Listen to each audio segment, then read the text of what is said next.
आज विश्व मृदा दिवस है। लोगों में मिट्टी के महत्व और सतत प्रबंधन को लेकर जागरूकता पैदा करने के लिए हर साल 5 दिसंबर को विश्व मृदा दिवस मनाया जाता है। आज के दिन का उद्देश्य स्वस्थ मृदा के महत्व पर ध्यान केंद्रित करना और मृदा संसाधनों के टिकाऊ प्रबंधन की वकालत करना है। आइए जानते हैं कि मिट्टी की उर्वरकता को कैसे बरकरार रखा जाए और केंद्र सरकार इसके लिए क्या योजनाएं चला रही है। हमारे जीवन का अभिन्न अंग है। यह हमें आवश्यक पोषक तत्व प्रदान करती है जो खाद्य पदार्थों के विकास के आधार हैं। मिट्टी के मानक और गुणवत्ता को स्वस्थ बनाए रखना हर किसी की जिम्मेदारी है। इसलिए लोगों में मिट्टी के महत्व और साथ ही सतत प्रबंधन को लेकर जागरूकता पैदा करने के लिए हर साल 5 दिसंबर को विश्व मृदा दिवस मनाया जाता है। विश्व मृदा दिवस की शुरुआत 2014 में हुई थी। इससे पहले इस दिवस को मनाने की मांग 2002 में उठी थी।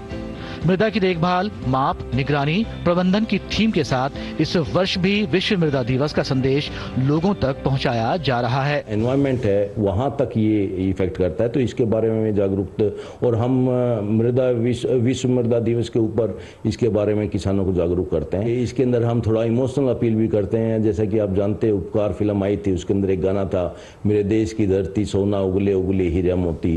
तो कहने का मतलब यदि जमीन स्वस्थ है तो सोना और मोती और ये सारा उसी का पार्ट है, क्योंकि स्वास्थ्य सबसे बड़ी चीज है। मिट्टी में ऑर्गेनिक कार्बन की कमी, ज्यादा मात्रा में रासायनिक खाद का इस्तेमाल, फसल अवशेषों को पूरी तरह से हटाना और उचित फसल प्रणाली का अभाव कुछ ऐसे कारण हैं जो मिट्टी की उर्वरता को कम करते हैं।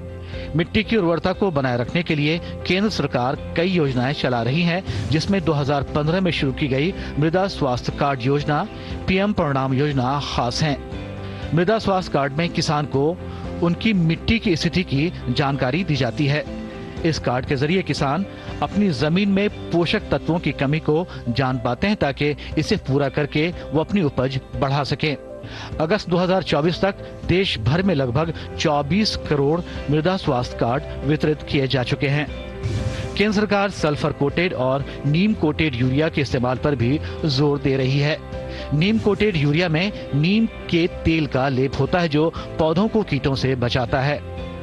नीम कोटेड यूरिया से यूरिया की लागत कम होती है और किसानों की आय बढ़ती है।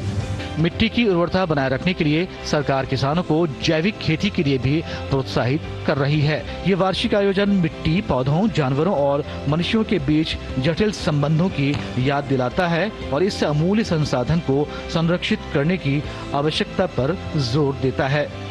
शमीम अख्तर की रिपोर्ट, डीडी न्यूज।